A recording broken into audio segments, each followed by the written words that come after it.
사기를 친 거죠. 사기를 쳐가지고 그게 사건화가 돼서 어찌됐든 간에 구속됐는데 네.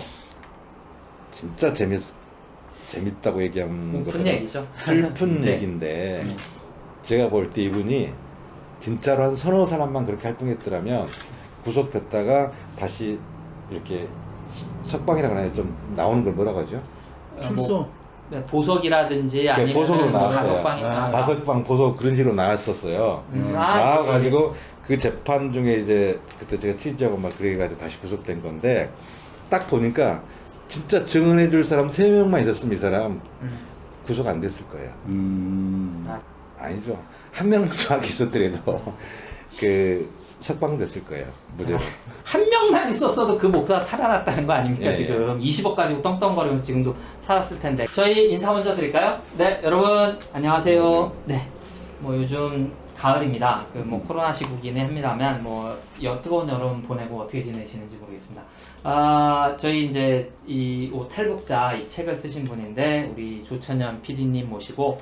뭐 실제로는 뭐 다큐멘터리 지금 PD로 이제 본인을 자리매김하시고 싶어 하시는 것 같고 이 책을 쓴 작가님이시기도 하고 또 이제 저 일부에서 말씀드렸습니다만 뭐 그때 다 뭐 그렇게 했지라고 생각할 수도 있지만 저는 그렇진 않고 말씀하시는 걸 진짜 그때 처음 들으면서 민중운동을 정말 가슴으로 하신 분이구나. 그러니까 이 책도 우리가 뭐 대표님도 계시지만 우리 탈북자 문제, 북의 문제는 사실 저희가 뭐 정치적인 얘기를 저는 해야 된다고 생각해요. 모든 데 연결돼 있으니까. 하지만 시작은 마음으로 봐야 되는 거 아니겠습니까? 근데 이 책도 진짜 마음으로 쓴 책이다. 요즘 하시는 일이 다큐멘터리 영화라고 말씀드려요. 그러니까 다큐멘터리 필름 뭐 이렇게 준비하시고 계시다는 얘기를 제가 얼핏 들은 것 같은데. 필름은 아니고요. 독립영화라고요. 독립영화? 예, 예. 좀 1인칭을 가지고 제 주관적인 부분이 많이 들어간 작업이고요. 한 몇 분짜리 정도 지금 가시적으로 옮겨 70 지금 네. 60분 했는데 10분을 늘려야 돼서 한 70분 정도. 언제쯤 완성 계획인가요? 코로나 때문에 그러는데요. 내년에 무조건 해야죠. 그 중국에 다시 들어가셔서 이제 영상 작업을 새로 영상을 좀 보충하실 네. 필요가 있으세요? 많습니다. 그것까지. 네네. 네, 저희가 이제 지난 시간에 이제 제가 시간이 좀 부족해서 이제 죄송하게도 중간에 좀 말씀을 끊었는데 저희가 또 탈북 문제 하면은 이게 이제 왜 그 북한 인권을 진짜 우리가 순수하게 인권을 도와주려고 접근하지 않는다라고 저는 생각하냐 하면 이걸 어느 순간 이 사람들이 우리는 뭐 종교야, 뭐 비정치적이야 이러면서 북한 인권이 정치가 돼버렸습니다. 정치. 그러면서 북을 고립화시키는 것도 되지만 또 미국이 재미를 들린 게 뭐냐면 중국도 한 통속이다. 중국이 그 지금 탈북자들을 다 다시 뭐 북조선으로 송환했다. 이거는 뭐 국제법 위반이다. 뭐 이런 얘기를 하는데 제가 이제 서두를 이렇게 꺼낸 이유가 지난 2부에서 저희가 2부 맞죠? 3부였나요? 3부? 죄송합니다. 예. 지난 시간에서 저희가 이제 중국의 입장, 중국 정부의 입장 요게 조금 저는 약간 중국 정부 입장에서 약간 딜레마에 처해 있다고 생각하거든요. 그러니까 일반인들은 보면 반북, 반중 뭐 이런 식으로 연결되는 것 같아요. 여기가 뭐 친일, 친미 이렇게 연결되면 그러면 저는 중국 정부가 무조건 옳다는 것은 아니지만 최소한 이 인권 문제에 있어서는 우리가 놓치고 있는 점이 있지 않을까. 조 선생님 조금 뭐 저희 좀 도와주실 수 있는 말씀이 좀 있을까요? 이 인권 문제에 그 탈북자 처리 문제에 있어서. 네. 그러니까 저는 이제 중국에서 나오신 분들 많이 만나는데 아까 제가 세 분류로 나누었듯이 중국에 정주하려는 사람, 북조선으로 돌아가는 사람, 대한민국행을 선택하는 사람. 예. 네. 지금 또 제3국이 있거든요. 제3국까지. 유럽이든가 일본까지 생겼는데 네. 문제는 이제 한국에 오고자 하거나 오는 분들 입장에서는 네. 도움은 되겠죠. 그러한 부분들이 중국을 압박하고 북을 압박하고 그러는 활동하는 것들이 분명히 인권 문제를 제기하는 것이 도움은 될 수는 있을 겁니다. 근데 더 중요한 건 그러면 중국에 남아서 사는 사람들, 정주하려고 하는 사람들, 북으로 가고자 하는 사람들, 혹은 거기서 돈을 벌어서 혹은 생활 기반을 닦아서 북조선을 도와주거나 친척들을, 가족들을 아니면 그쪽으로 돌아가려고 하는 분들. 중국은 당연히 단속해야 될 거 아닙니까? 그건 어느 나라나 마찬가지이기 그렇죠. 때문에 그렇게 되면 피해를 또 누가 봐요? 거기 사는 사람들. 그렇죠. 그렇기 때문에 저는 이제 그 탈북 학자 문제는 조용히 해결하는 게 낫다. 왜냐하면 한국 정부에서도 거의 합법적으로 제3국에 들어가면 이미 그 센터를 교회를 통해서 만들어 놨잖아요. 입양해가지고 다 들어가고 있잖아요. 그러면은 올 사람들은 조용히 들어가면 되는 거고 중국 국경선 넘어서 그리고 소위 말하는 태국이나 베트남이나 뭐 캄보디아나 이런 데 있는 난민 센터를 말씀하시는 거예요? 예예예. 네. 중국 국경에서 오고 싶은 사람 조용히 들어가면 되잖아요. 네. 그리고 또 조용히 들어간다는 건 뭐냐면 브로커 입장도 마찬가지잖아요. 브로커라는 게 뭐예요? 돈을 버는 게 목적이잖아요. 네, 그렇게 되면 그렇고. 돈을 벌더라도 안전하게 빨리 음. 예? 여러 사람을 작게 받는 게 또 브로커들의 음. 목적일 거 아닙니까? 네. 근데 브로커들이 그렇게 하고 있는 부분을 NGO나 다른 뭐 단체에서 응? 직접 자기 발 손으로 하지도 않으면서 또 그들을 시켜서 자신들이 직접 가서 그 사람들을 뭐 인도해주거나 도와주거나 직접 만나서 위로를 해주거나 예. 하는 것도 아니고 해서 전화 걸어가지고 예, 야 예, 어떻게 예. 돈 보내줄게 뭐 이런 식으로. 이것만 더 올라가잖아요. 돈만. 네. 그러다가 이 부분들을 조용히 하고자 하는 게 아니라 알려야 되는 목적이기 때문에 아닐 수도 있겠지만 저는 한 몇 가지는 기였던 것도 제가 확인을 했는데 사고를 일으키는 거죠. 뭐 예랑 성교회나 한기총의 임모국장 뭐 그쵸. 이런 얘기도 책에 쓰셨더라고요. 사고를 일으키게 되면 네.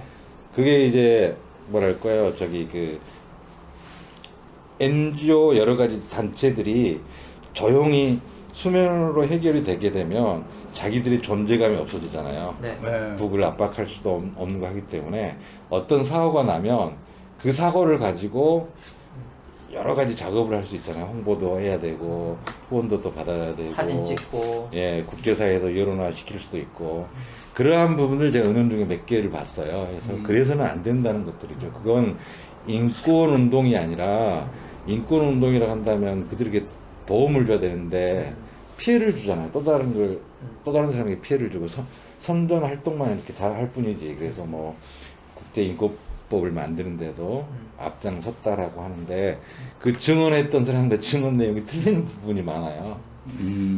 그래서 말씀하신 게 그 김은철 가짜 김은철 사건? 예예예. 그 네. 조금 설명해 주시죠. 가짜 김은철 사건은 연길에서 7명의 탈북자가 있었어요. 제가 그 영국에 취재를 했었거든요. 그들이 이제 있다가 러시아 쪽으로 간다 할 때 제가 가지 말라고 그랬죠. 근데 어찌됐든 간에 어느 날 보니까 그들이 나오더라고요. 해가지고 방송에. 예, 러시아에 붙잡혔다는 거 해가지고 네.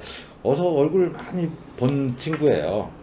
그래서 내가 깜짝 놀랐지. 이전에 내가 만났던 분들이구나 했는데 또 한 분이 한국으로 왔어요. 네. 그 일본 NGO하고 한국 NGO가 합작해서 김은철 사건을 만들었거든요. 네. 해서 조선일보 신문까지 나왔어요. 내가 봤던 김은철이가 아니에요. 아 다른 사람을 김은철로 내세운 거예요? 가장한 거죠. 근데 그- 김은철이라는 그 이름 석자가 무슨 상징성이 있나요? 그렇죠. 왜냐면 내가 김은철 확인했고 이전에 네. 취재를 했었고 또 이 친구가 그 김은철이라는 게 이제 영상으로 나왔거든요. 러시아의 방송에서 찍어가지고 해가지고 근데 제3의 이제 그 김은철이가 있는 거죠. 자기가 그 김은철이라고 자기가 김은철이라고 그 사람은 대한민국 왔구나. 예예예. 아, 근데 오는 과정들이 네. 일본 NGO, 한국 NGO가 합작을 해서 그 사람을 만들어낸 거죠.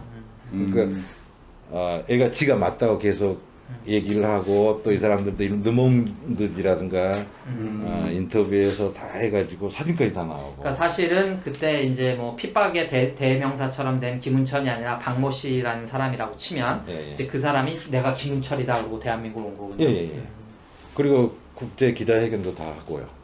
해가지고 그 부분도 아마 유럽에서 저기 그 북한 인권법을 만드는데 일조했을 겁니다. 그게 이제 저희가 이제 시차는 조금 있습니다만 뭐 스페인 대사관에 뭐 난입했느니 뭐 예. 상하이 국제학교에 뭐 사람들이 막 타려고 들려가고 뭐 이런 모습들 그 이제 예. 카메라 찍고 하는 것들은 사실은 준비를 했다는 거 아닙니까? 다 준비하죠. 왜냐면 그게 다 돈이에요. 네. 그래서 1조부터 4조까지 나누는데 네. 1조하고 4조는 후불제들이에요. 그 총알바지고 타격조인데 1조가 치고 들어가야 네. 상황을 보잖아요. 그러면 2, 3도를 집어넣고 마지막 들어가는 늦게 집어넣어요. 네. 안전하게 가야 되니까 그런 식으로 해서 아 그러면 뒤에 들어간 사람이 또 좋은 거예요? 안 좋죠. 안 좋죠. 잡힐 먼저 수 들어간 있잖아요. 사람이 좋은 거죠. 안 좋죠.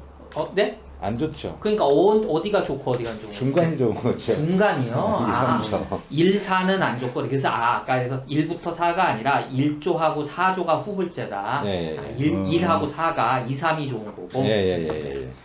근데 복잡하네. 탈북하기 어렵네. 그래서 이제 여기도 그 사람을 다양하게 끼워요. 음.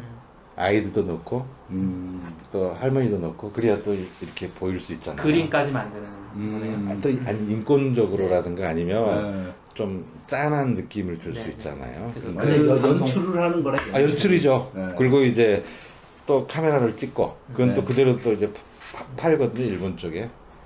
일본인 방송국이나 일본인들이 시키는 부분도 있고요. 심한 같은 그 당시에 이제 저희가 일부에서도 말씀드렸지만 그 당시에 이제 일본 NGO나 일본 방송에서 그거를 상당히 큰 값에 살려고 많이 했다고 쓰신 것 같아요. 그렇죠. 네. 살려고 신경 쓴 게 아니고 네. 거의 뭐 이렇게 시작할 때부터 같이 움직이고 만들었다라고. 예. 기획 자체를 같이 한 거죠. 예. 근데 이제 그거는 플러스해서 생각해 보면 그때 당시에 일본은 북의 인권 문제를 제기해서 자신들의 뭐라 그래요? 그 일본인 납치 사건, 북이 그렇게 인권에 뭐랄까 비인권적인 나라다라는 걸 부각시키려고. 그렇죠. 아니 그리고 또 어린 아이가 끼어 있고 네. 노인이 끼어 있어야 네. 그 부각시키는데 큰 효과가 음. 있잖아요. 그리고 문제는 네. 그렇다면 네. 그 들어갔던 사람들이 네. 공짜로 왔냐? 아니요, 돈 받아야 돼 여기 오면.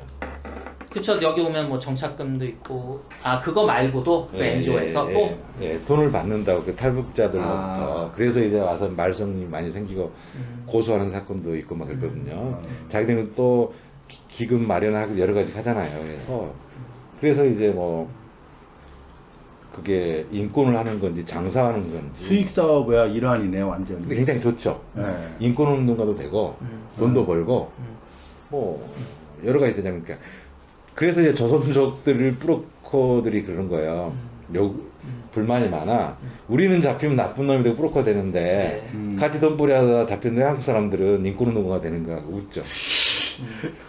그러니까 정말 그 제가 이제 거기서 되게 분개하는 거 제가 중국에 좀 살았었는데 아이들이 와서 뭐 김정은 멧돼지 뭐 이런 얘기 막 하는 거예요. 야, 너 그런 말은 어디서 배웠니? 그랬더니 자기 교회 가면 선생들이 그러고 선생들이 와서 과외하고 그래서 제가 중국 생활을 정리하고 돌아온 큰 이슈가 중에 하나입니다. 정말로 도저히 사맞지 않아서 같이 있기 힘든. 그러니까 그 제가 또 교회를 조금 아는데, 그러니까 쓰셨듯이, 그러니까 선교는 직업, 그러니까 돈 잘 버는 직업이 됐고 탈북자 문제가 그렇게 변질되면서 아마 초창기에는 아마 그렇게까지는 아니었을 수도 있어요. 근데 이렇게 사업이 되면서 그럼 여기에는 저는 뭐 이렇게 그냥 단언을 합니다. 제가 틀렸을 수도 있지만 뭐 우리가 생각하는 NED라든지 뭐 미국의 CIA라든지 뭐 안기부라든지 이런 데가 뭔가 연결이 돼 있다. 뭐 선교단체랑 들어가서 그래서 뭔가 큰 그림을 그리면서 뭔가를 준비하고 있는 게 아니냐. 그러니까 여기서 1조 잡혀가고 4조 잡혀가고 2, 3조 분들이 뭐 다행스럽게 돌아온다 한들 다음에 대한민국을 들어오기 위해서 준비하는 분들은 더 문이 닫히는 거지 않습니까? 이 쇼 한 번으로. 아까 PD님은 되게 선의로 대한민국에 오는 사람들한테 혹시 도움이 될 수 있다 말씀드렸지만 저는 절대 도움되지 않는다고 생각합니다. 중국에 정주하는 사람 말할 것도 없고요. 제가 이 책을 보면서 가장 크게 느꼈던 거는 왜 자꾸 탈북 조선인들, 그러니까 북조선 사람들의 인권 문제가 제기되느냐. 거기 있는 심지어는 연변의 같은 민족인 조선족 혹은 한족들이 중국 사람들이 북조선 사람들을 뭐 학대한다라는 말들이 막 나옵니다. 그래서 뭐 반중정서를 불러일으키고 제가 이 책을 읽고서 조금 의문이 풀렸는데 왜냐하면 저희가 뭐 앞선 에피소드에서 말씀드렸습니다. 행복하게 살고 있는 내 가정이야, 그 조선 사람이야. 물론 거기에 사람들은 얘기합니다. 야 이거 인신매매 돼서 온 거야. 하지만 거기에는 여러 층위가 있다. 말씀하셨듯이 소개비조로 뭐 500위안, 뭐 100위안 이렇게 받다가 이게 사업이 되면서 5,000위안, 10,000위안 이렇게 부풀려진 것도 있고 그 다음에는 행복하게 어찌됐든 여기 살잖아요. 그럼 처음에는 자기가 팔려온지도 모르고 그냥 뭐 한족 남편, 조선족 남편 만나서 그냥 뭐 저기 중국말 배워가면서 이렇게 사는데 거기 이제 뭐 뒤에 안기부가 있는지 NED가 있는지 뭐 CIA가 있는지 저희 뭐 추정합니다만 와서 한국 바람 불면서 야 한국 가면은 돈 벌어준다. 그러면 과연 그 사람들이 순수하게 거기 와서 살고 있는 북조선 탈북 여성들의 인권을 위해서 그런 거냐? 아니면 얘네들을 데리고 가서 그 후불제라고 말씀하신 그 돈 그걸 바라는 거냐? 그리고 말씀하신 플러스 알파 자기들은 따로 또 뒷돈을 받는 게 있다는 겁니다. 그러니까 이런 것들을 봤을 때 여러 가지가 섞여 있는 듯 하지만 또 문제는 어떻게 보면 심플할 수도 있다. 근데 그거를 이제 살면서 계속 취재를 하신 거잖아요. 그렇죠. 이제 가슴 아픈 것들 이제 그런 거 이제 그러한 부분을 했던 분들이 다는 아니지만 인권 얘기하고 뭐 증언하고 그런 걸 볼 때 좀 말하기는 뭐하고 좀 애매한 부분들이 많더라고요. 면전에서 뭐라고 내가 얘기할 수는 없지만 네, 피디님 보시 이건 좀 아니지 않느냐 네, 그런 네, 생각도 네, 들고. 네. 근데 여기 취재하시면서 보면 예랑성교회라는 게 이제 대표적인 한 단체로 실제로 그거는 실정법을 어겼다고 대한민국에서 1심, 2심 판결을 받은 거니까 네네. 법정 구속이 됐죠 목사가 예, 예. 가짜로 뭐 이제 소위 말해서 여러분 뭐 다 아시겠지만 이제 그 숫자를 뻥튀기 하는 겁니다. 내가 몇 명 불렸다 그러면 이제 그게 한 명 한 명 다 돈이 되니까 예. 그 얘기랑 이제 거기 양심 선언하신 그 조선족 선교사님 예, 애랑 선교가 있을 때는 그때는 이제 그 북한 이탈 주민보호법이 나오지 않았기 때문에 그 한국으로 오기 엄청 힘들고 또 온다는 생각 자체를 안 한 시기였기 때문에 또 북한 인권이라든가 북한 얘기할 때 그 당시 인터넷을 통해 가지고 아마 독자가 후원자가 한 30만 명 이상 됐을 겁니다. 예랑성교회가요? 예. 우리나라에서 엄청 컸어요. 그래가지고 근데 그분이 네. 나중에 중국에서 취재하고 또 양심선 한 사람을 만났는데 네. 또 애랑선교에서 함께 활동했던 목사님 백 목사님도 만났는데 네. 활동한 게 없어요. 그러니까 소설 쓴 거죠. 계속 저녁에 가가지고. 활동했다고 내가 인터넷에 올리긴 했지만 예, 그러니까 그렇게 잘 쓴 거죠. 그래서 조선족 몇 분 이제 활동가들 만나서 얘기하고 해가지고 네. 잘 쓰니까 네. 눈물로서는 볼 수 없는 이제 편지가 된 거죠. 해가지고 사세서 확장하고 막 그랬는데 이제 어찌 됐든 내부의 분열로 인해서 그게 이제 그 내부에서 이제 고소 사건이 돼가지고 터진 건데 지네들끼리 뭐가 안 맞았구나. 돈을 나누지를 뭐 제대로 못 나눴거나 그랬겠죠, 뭐 뻔히. 근데 거기서 양심적인 목사들이 많았겠죠. 진짜 북을 도와주려고. 탈북자를 위해서 내 하나를 바치겠다라고 갔던 사람들이 가서 보니까 그건 아닌 거죠. 현장에 가면은 아니고 자꾸 피하고 하다 보니까 후원금 받고 후원 뭐 20억인가 받았다고 예, 그러더라고요. 말도 타고 말 타고 막 다니고 그래서 예. 연변에 가서 이제 보니까 연변에도 아지트가 있었어요. 근데 도망가고는 아무 관계가 없어요. 별장을 지어놓고 밑에다가 굴을 파놓고 했더라고요. 지금도 그 집 그대로 있거든요. 근데 이런 분들이 지금도 마찬가지예요. 보면은 하셨던 분들 공통점인 게 뭐냐면 그 비행장에서 한 40분 거리에 있는 집을 많이 얻어요. 어디든가. 그래가지고- 이게 왔다 갔다 하기 편하게? 아니죠. 아니요. 자기들 용어로 관광객들이 오시면 그러니까 다른 목사라든가 다른 이제 선교사들이 오면은 공항에 내려 저녁에 딱 그 집으로 가서 굴 속으로 싹 들어가서 한번 보여주고 하게 되면 다 뻑하잖아요. 이 양반들이 변경이든지 어떻게 알아? 진짜로 변경을 하게 되면 할 수가 없죠. 중국 군대에 있고 중국 주민들 신고정신 투출하는데 그걸 금방 다 태어나죠. 네. 그런 식으로 해서 이제 사기를 친 거죠. 사기를 쳐가지고 그게 사건화가 돼서 어찌됐든 간에 구속됐는데 네. 진짜 재밌다고 얘기하는 슬픈 것처럼 얘기죠. 슬픈 네. 얘기인데 제가 볼 때 이분이 진짜로 한 서너 사람만 그렇게 활동했더라면 구속됐다가 다시 이렇게 석방이라고 하나요? 좀 나오는 걸 뭐라고 하죠? 출소.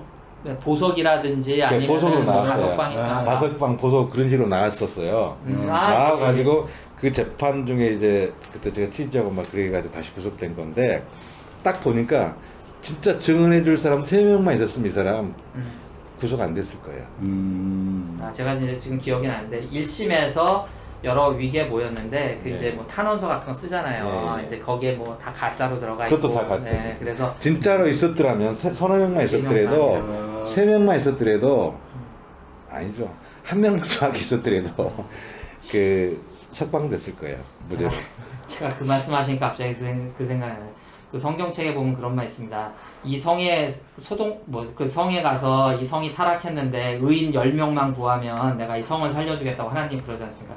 의인 10명, 한 명만 있었어도 그 목사가 살아났다는 거 아닙니까, 예, 지금. 20억 가지고 떵떵거리면서 지금도 살았을 텐데. 근데 말이 밝혀진 게 대표님 지금 20억이지, 거기 뭐 중국의 별장이나 뭐 승마하고 말 타고 다니고. 그렇죠. 뭐. 통장에 찍혀진 건 20억인데 그러니까. 개인적으로 보이지 않게 후원하는 거라든가 이런 아. 것들까지 합치면 꽤 훨씬 많았을 더 거예요. 컸을 거다. 그러니까 네. 저희는 이제 추정컨대 그런 사례들이 너무 많거나 이제 거기가 심증이 많이 간다는 거죠. 그래서 이제 제가 이 책을 읽으면서 많이 그런 궁금증들 같은 게 풀리면서 아마 저희가 처음에 얘기했던 형편이 어려워서 지금 일시적으로 그분들 입장에서는 조국을 떠나서 탈조선에서 탈북조선에서 중국에 나와 있지만 언젠간 돌아갈 거야. 그러다 보니 차일피일 시간도 늦어지고 그리고 이제 솔직한 증언도 나와요. 여기서 쌀밥, 이밥 먹고 살다 보니 다시 북조선 들어가도 사실 버티기 힘들더라. 내가 이제 빨간물 빠지고 이제 속칭 여기서 말하는 이제 노란물 들어가다 보니 사회 버티기 힘들다. 하지만 난 그래도 대한민국 가지 않겠다. 중국에서 돈 벌어서 아까 전에 말씀하신 대로 북조선에 있는 사람들과 계속 교류하고 뭐 전화도 하고 그러더라고요. 네, 전화하고 돈 붙여주고 뭐 이런 걸 하면서 언젠가는 그분들 생각에 북조선이 개혁 개방이 되면 자유왕래가 되면 내가 여기서 어떤 사업 같은 걸 뭐 나누고 싶다든지 이런 것. 그런데 이게 어느 순간 갑자기 확 돌아섭니다. 대한민국 바람이 불어요. 예, 그러면서 이게 더 문제가 좀 복잡해진 것 같아요.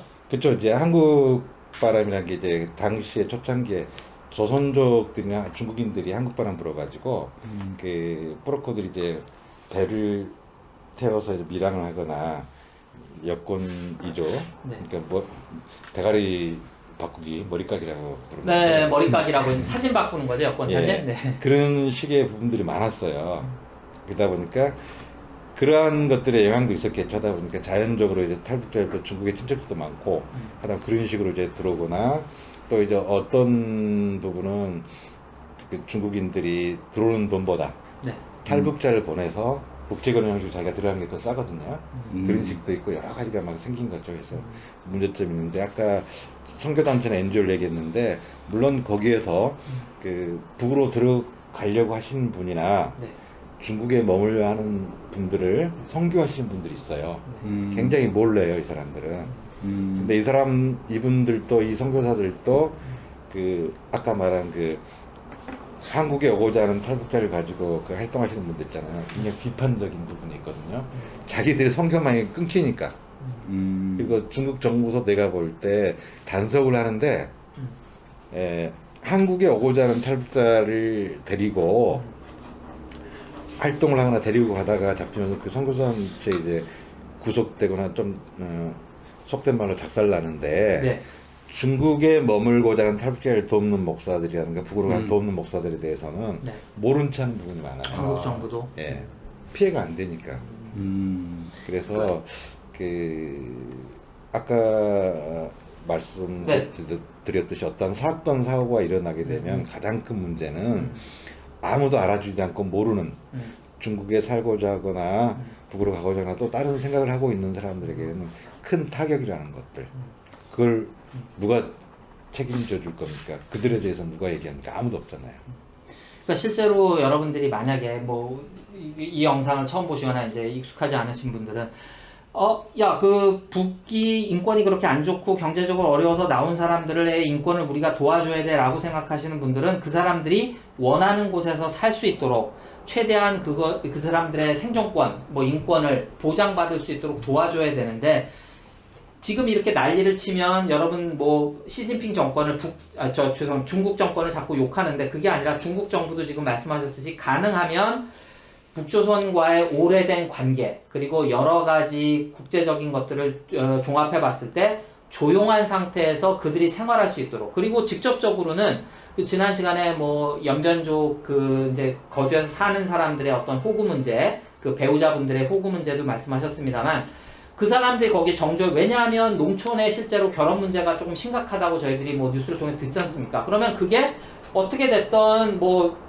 탈북한 분들이 가서 살면서 생활하는 것에 그냥 문제가 조용히 해결될 수 있도록 행복하게 살 수 있도록 아이들을 키울 수 있도록 제가 볼 때는 중국 정부도 기본 입장은 그런 것 같은데 자꾸 NGO들에서 소위 말해서 인권운동 한다는 사람들이 뭐라고 얘기하냐면 야 북으로 다시 돌려보내라 이런 얘기를 하니까 그럼 중국 정부는 송환 문제를 제기할 수 있고 제기할 수밖에 없고 자꾸 단속을 하게 되고 뭐랄까 이렇게 뭐 이게 그 조용한 물을 이렇게 휘젓듯이 자꾸 그러면서 그러면 과연 이게 진짜 그분들의 거기 살고 싶어하는 분들의 그분들의 의지나 인권을 존중해주는 문제냐 그런 것들 이게 원리 원칙으로는 여러분들이 얘기하는 거는 하등에 도움이 되지 않는다는 이 문제를. 예, 그런 것도 이제 그런 브로커 부분을 하면서 진짜 브로커들은요 조용히 해요. 네. 표신하지 않게. 설사 진짜 돈만 받은 게 목적이니까. 진짜 돈을 목적으로 일하는 분들이라 할지라도 사명감이 없이. 아니 브로커의 목적은 뭐냐면 남의 눈에 안 띄게 네. 돈을 받아서 벌고 네. 모르는 게 좋잖아요. 브로커 네. 입장. 그래야 계속 싸게라도 할 수 있는 건데 자꾸 언론에 뜨고 막 자기들 단속을 받고. 그러니까 오히려 그 말씀하신 거, 그러니까 인권운동이라는 미명하에 네. 이거를 탈북 문제를 이슈화시키는 것이 탈북자에게 더 힘들게 한다, 그들을. 그럴 수도 있죠. 그러기도 네. 하고 국경 같은 경우도 자꾸 그런 식으로 하다 보니까 네. 가격이 얘들이 다 높여놔요. 아. 그리고 또 막는다고 또 뭐하고 탈북 먹자 그러는데 지금 같은 경우도 보면은 어떤 거냐면은요. 그 압록 두만강은요. 저기 그 네. 강을 공동으로 사용하잖아요. 네. 그렇기 때문에 아 조중이. 예, 한 발만 이렇게 들이면 괜찮아요. 음. 저도 그렇게 초창기를 많이 했거든요. 안 해더라고 그러는데 또 중요한 건 강에서 어떠한 행위가 이루어질 때 강을 고치거나 모래를 팔 때는 상대방이 알려주게 돼 있어요. 그래서 그러니까 참 경제가 힘들면은 강둑이 낮거든요. 잘 살면 높아져요. 60년대는 북조선의 그 강둑이 높았거든요. 공사해가지고. 왜냐면 강을 공동으로 사용하니까 물이 이렇게 흐르잖아요. 이렇게 흐르다가 자연적으로 그 낮은 곳으로 흘러가게 되잖아요. 그렇게 되면 이렇게 되는데 중국 쪽에서는 그 10여 년부터 그 작업을 했었어요. 강둑 쌓고 철조망 이렇게 치고요. 야 이게 근데- 비유적인 말씀이 아니라 실제로 그렇다는 거네. 네. 실제로. 실제로 지금 현재도. 근데 북이 좀 늦어. 이쪽에서 철조망을 하기 때문에 자기들 튀어야 되거든요. 근데 최근에 이제 안 하는 상류 쪽 하는가 봐요. 근데 그걸 가지고 뭐 탈북을 방지하기도 하는데 그건 아니고요. 왜냐하면 네. 그 철조망을 보면 알겠지만 한국의 가수만도 못해. 네. 그 뭐 진짜 그 말씀하실 때 전에는 뭐 진짜 조중 국경이 더 자유로웠는데 지금 그나마 뭐가 좀 생겨서 그런 거죠.